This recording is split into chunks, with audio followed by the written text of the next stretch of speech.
En 1939, j'avais 11 ans. À l'époque, il y avait 300 000 juifs en France. Ce n'était pas très important en proportion de l'ensemble de la population, mais nous avons fait l'objet de lois inédites, extrêmement répressives. Tout d'abord, nous avons dû aller dans les commissariats, nous faire recenser. Nous devions dire où nous vivions, combien de personnes comptait notre foyer, faire l'inventaire de nos biens. Et la police tamponnait ensuite le mot « juif » en rouge sur nos papiers d'identité. Toutes les professions libérales nous étaient interdites. Les médecins, dentistes, journalistes, avocats juifs n'avaient plus le droit d'exercer. Sur les grilles des jardins publics, on pouvait lire « interdit aux juifs et aux chiens ».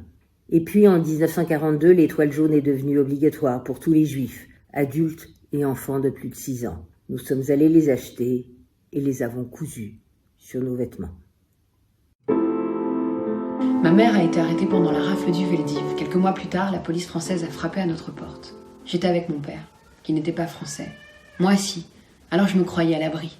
Mon père s'est caché dans le placard et j'ai ouvert la porte aux policiers. Mais quand il les a entendus me passer les menottes, il est sorti du placard. Il voulait pas me laisser seule. Moi, je pleurais.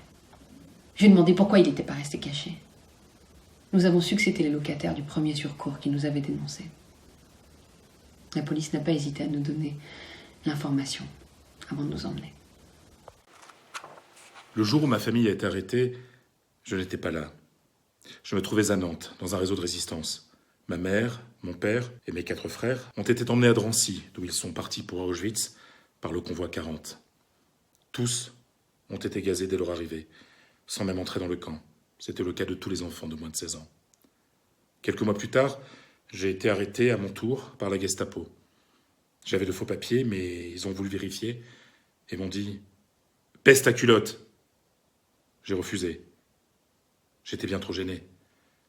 On n'avait pas l'habitude de se montrer à poil, de montrer notre sexe. Alors ils m'ont déshabillé de force, en pleine rue, devant tout le monde.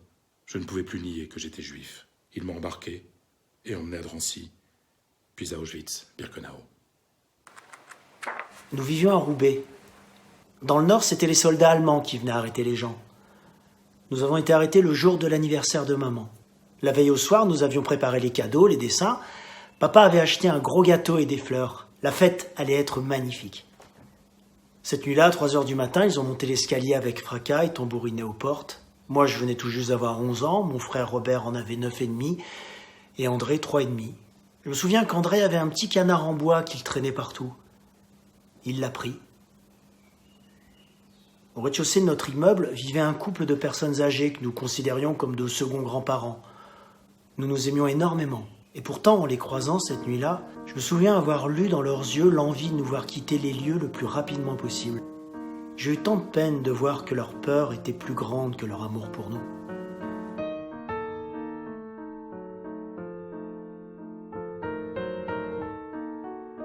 J'ai passé 22 mois à Drancy.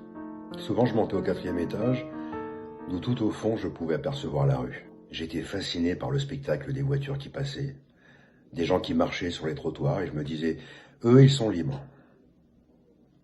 Je ne demandais pas à ma mère pourquoi nous on était là, je savais qu'on arrêtait les juifs, qu'on était juifs, et puis voilà. Mais je ne m'inquiétais pas pour mon avenir. J'avais ma mère. Dans ma tête de petit garçon, avec elle à mes côtés, il ne pouvait rien m'arriver. Et puis là-bas, je me suis fait des amis de cœur très proches. Un garçon un peu plus âgé que moi et une petite fille qui avait à peu près mon âge. J'avais 10 ans et elle 11. Je crois que j'ai ressenti pour elle les premiers émois amoureux. Malheureusement, en 1943, ces 2 amis si chers sont partis le même jour, dans le même convoi. J'étais désespéré de les voir partir sans moi. J'ai même demandé à ma mère si on ne pouvait pas demander à partir avec eux.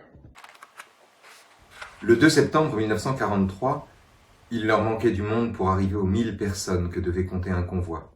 Alors ils sont allés à la maternité de l'hôpital Rothschild, où ils ont arrêté des femmes qui venaient d'accoucher avec leur nouveau-né. Ils ont complété le convoi avec les pensionnaires de la maison de retraite juste à côté. J'étais dans ce convoi particulièrement sordide. Entre les femmes en couche, les bébés qui hurlaient, les vieillards qui mouraient, pas d'eau, le seau d'excréments renversé. Puis on est arrivé à Auschwitz. Quand ils ont ouvert les portes, quand on a senti les odeurs, la fumée, vu les capots. On ne savait même pas ce que c'était un capot, ni comment ça s'appelait.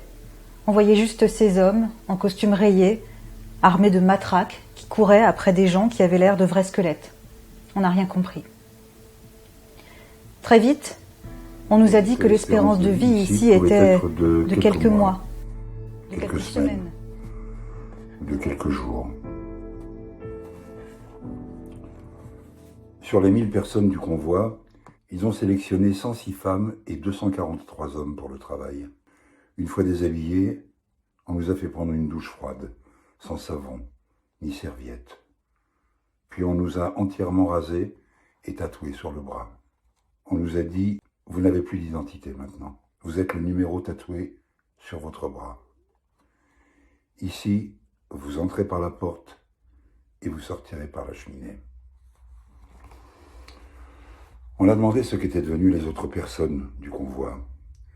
On nous a dit de regarder par la fenêtre. On a vu de la fumée. Nous étions arrivés 1 heure plus tôt et ils avaient déjà brûlé 700 personnes. On ne les a pas crus.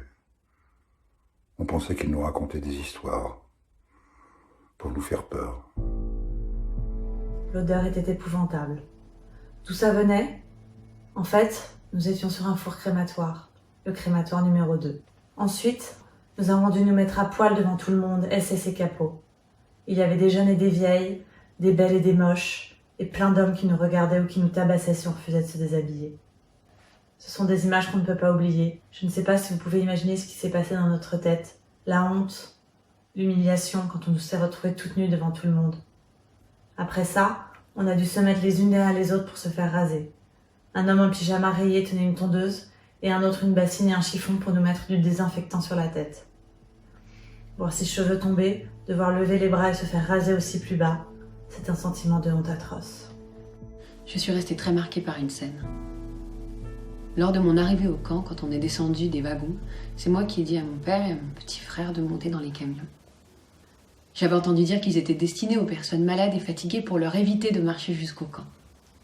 Et j'ai dit à papa et à Gilbert, « Allez-y, montez !» Ils l'ont fait.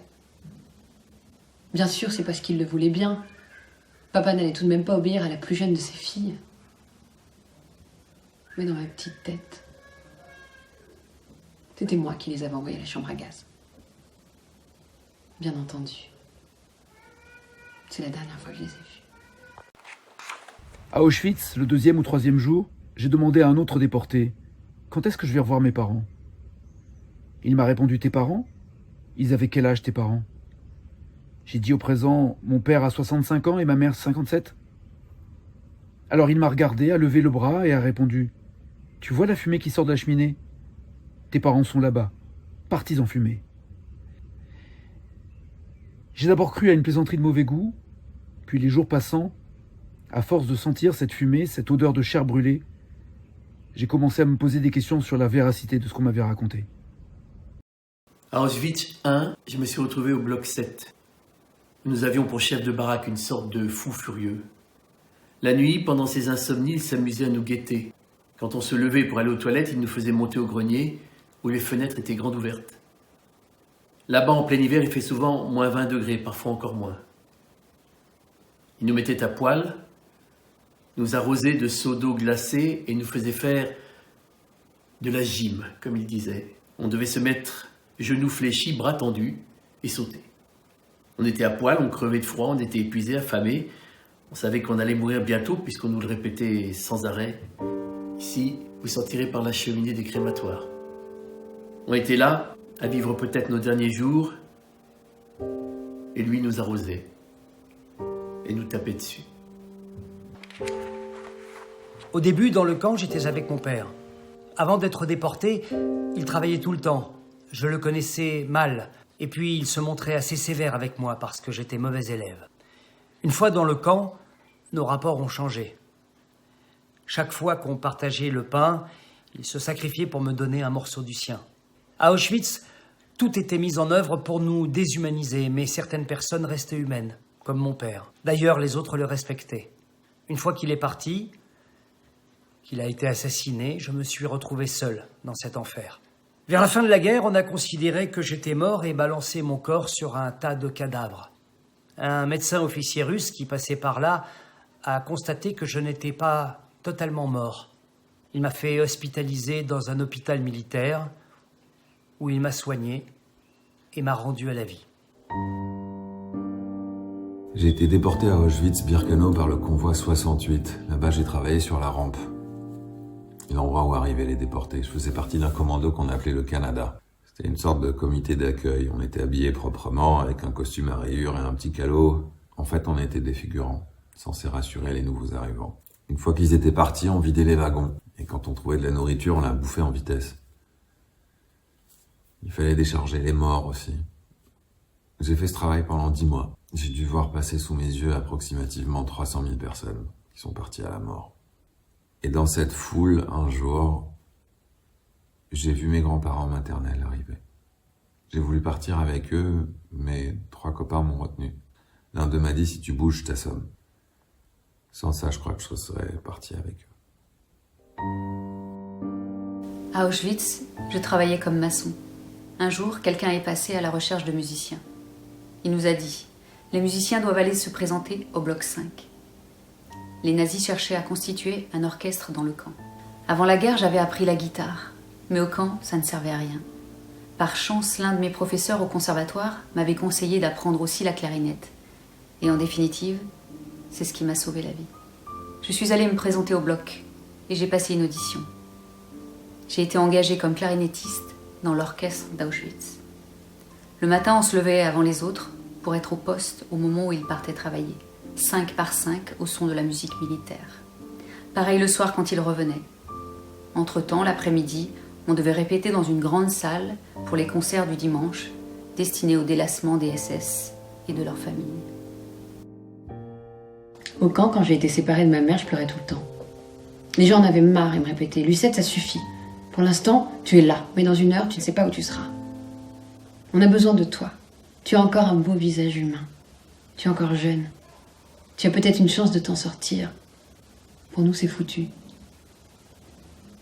Je me souviens que ceux qui disaient ça n'avaient pas plus de 30 ans. À peine 10 ans de plus que moi. On compte sur toi. Quand tu sortiras, tu devras parler. Tu diras ce qui se passe ici. Alors vous voyez, maintenant, je remplis ma mission.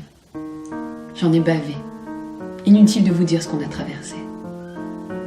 Comment j'ai survécu? J'en sais toujours rien.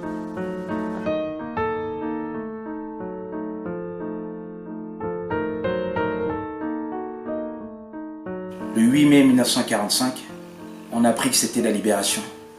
Et c'était le jour de mes 15 ans. Je sais pas si c'est pour ça, mais j'ai fondu en larmes. Je pleurais, sans pouvoir m'arrêter. 2 camarades m'ont engueulé. La guerre est finie et toi tu pleures? Mais c'était plus fort que moi.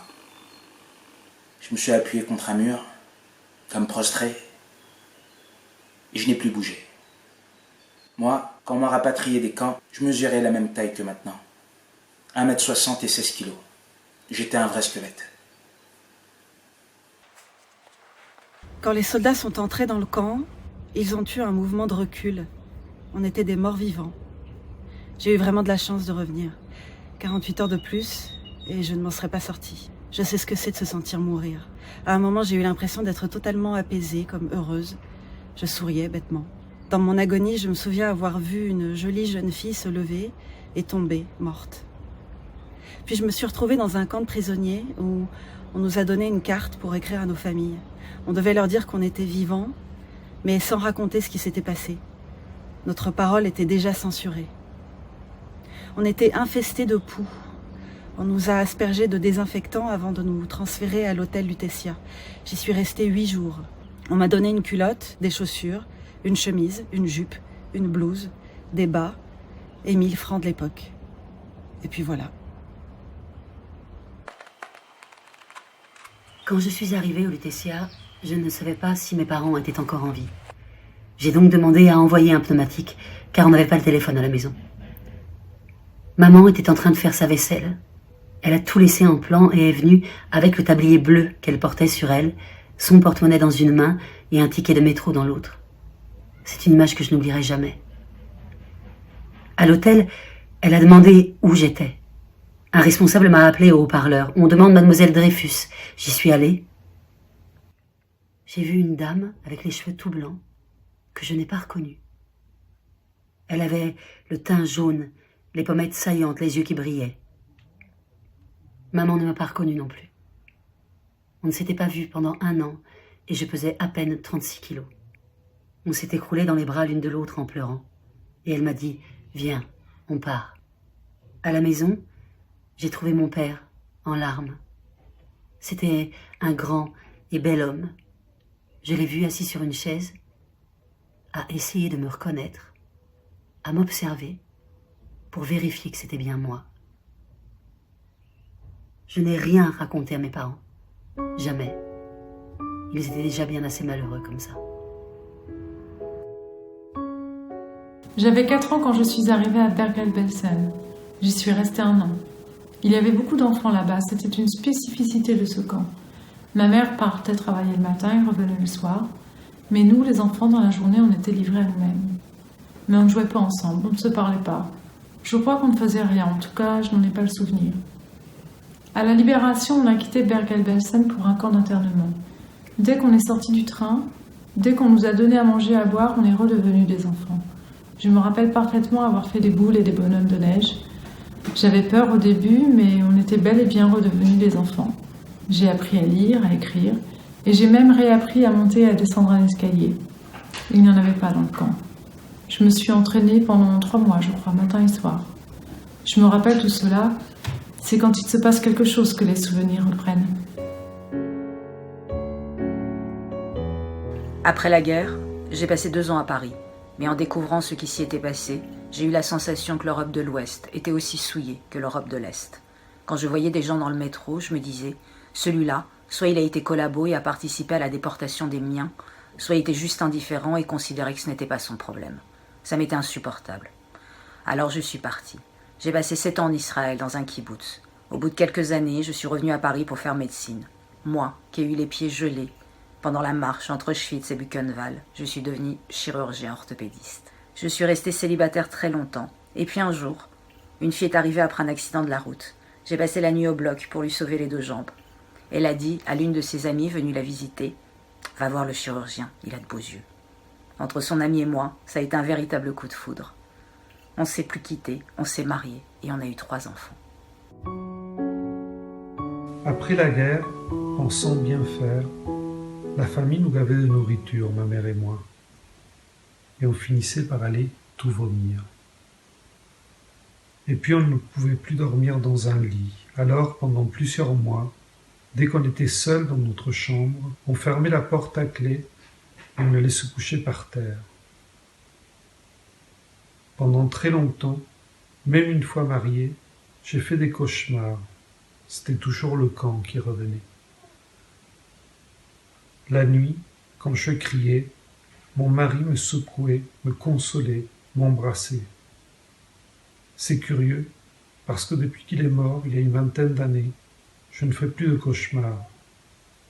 Comme si ça s'était arrêté, parce que je n'avais plus personne dans les bras de qui pleurait.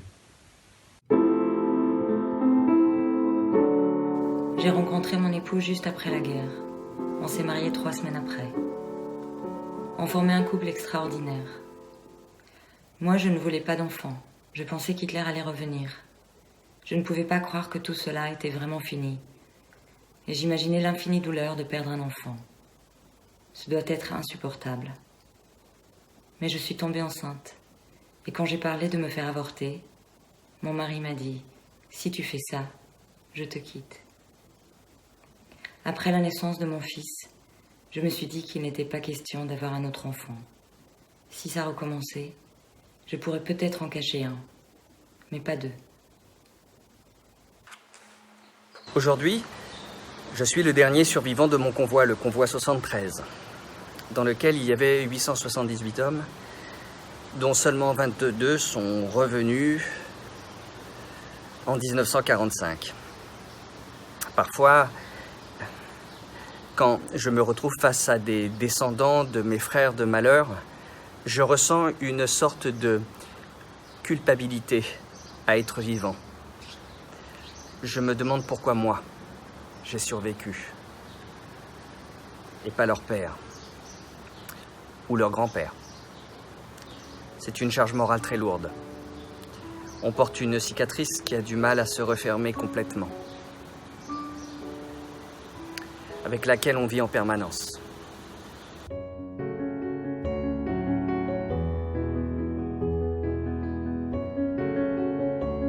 Quand on est rentrés, ma mère et moi, les voisins ne voulaient pas nous écouter et préféraient nous raconter leur propre parcours. Moi, j'étais caché. Qu'est-ce que j'ai eu faim? Comme si nous n'avions pas connu la faim dans les camps.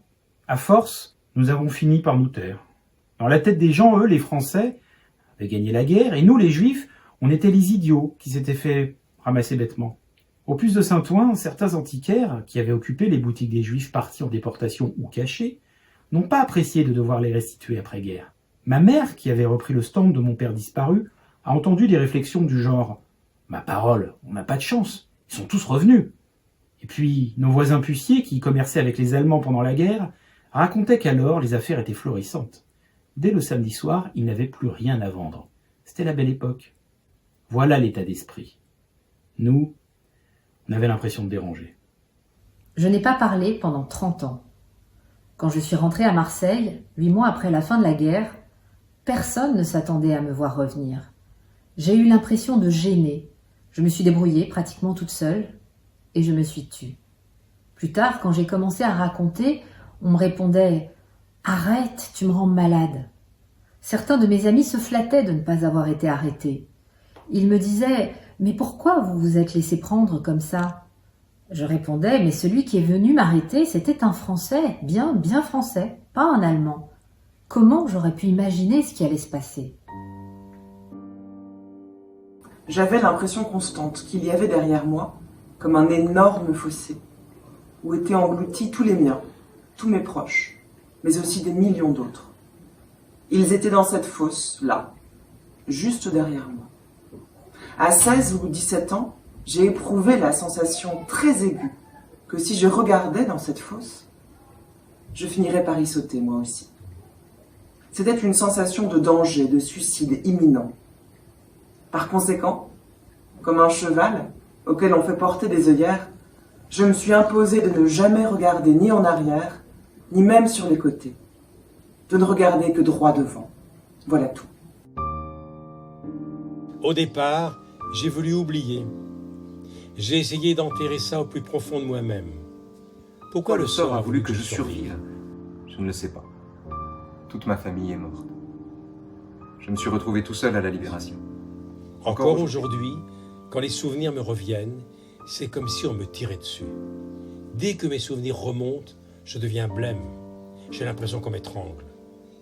Même à mon âge, ça me rend malade à en crever, si vous me passez l'expression. Mes souvenirs m'étouffent.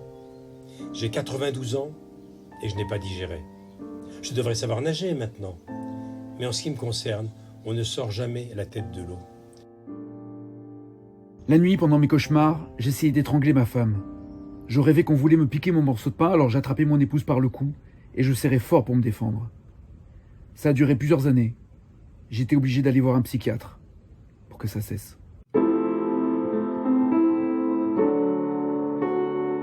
J'ai commencé à témoigner quand les négationnistes se sont mis à déblatérer, à raconter que les chambres à gaz c'était pour les poux, que les camps c'était des décors de cinéma fabriqués par les Américains et que tout ça c'était des racontards, que ça n'avait pas existé. Je témoigne auprès de jeunes de 14 ou 15 ans, l'âge que j'avais à l'époque. Ça leur permet de s'identifier. Je reçois plein de courriers dont certains m'ont marqué, notamment la lettre d'un gosse très courte qui disait « Je n'aurais pas voulu être à votre place ». Au moins c'était sincère. Une autre lettre disait « Dans ma classe, on était 2 négationnistes. À la suite de votre intervention, je ne le suis plus. Par contre, mon camarade l'est resté. » J'ai l'habitude de parler, mais même aujourd'hui, 70 ans après, quand je témoigne, je ne suis pas bien.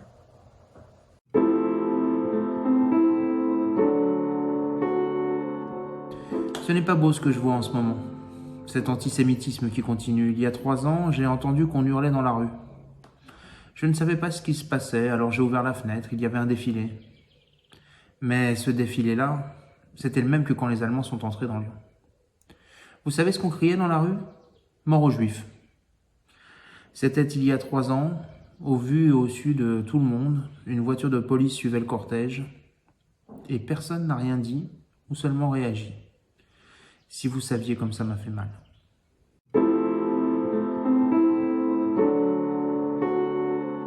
Je suis persuadée qu'on n'apprend rien de l'histoire. Moi, ça fait déjà 16 ans que je témoigne en permanence. Et d'autres ont commencé bien avant. Alors quand on voit tout ce qui se passe, tous ces jeunes radicalisés, ils ont beau nous avoir entendus, ça ne les empêche pas d'être racistes ou antisémites. Alors je ne crois pas au bienfait de mon témoignage.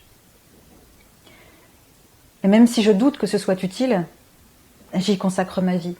Je parle souvent, plusieurs fois par semaine, partout où on me le demande. Je tente d'alerter les jeunes, de les mobiliser contre la haine.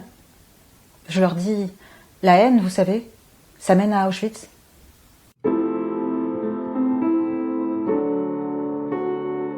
Après les camps, les gens de ma génération ont cru un temps qu'il n'y aurait plus de guerre. C'était faux, bien sûr. L'antisémitisme, ça remonte à Mathusalem, c'est un symptôme. Quand les choses vont mal, on s'attaque aux Juifs.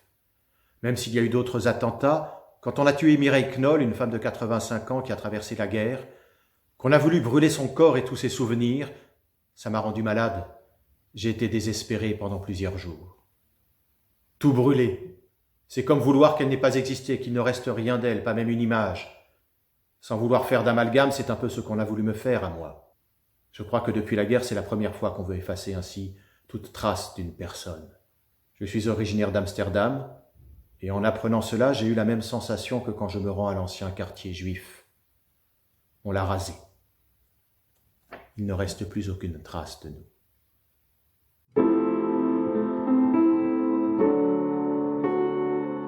Moi, vous savez, en tant qu'ancien déporté, ce qui m'importe, c'est que plus jamais personne n'ait à vivre ce qu'on a vécu, quel qu'il soit.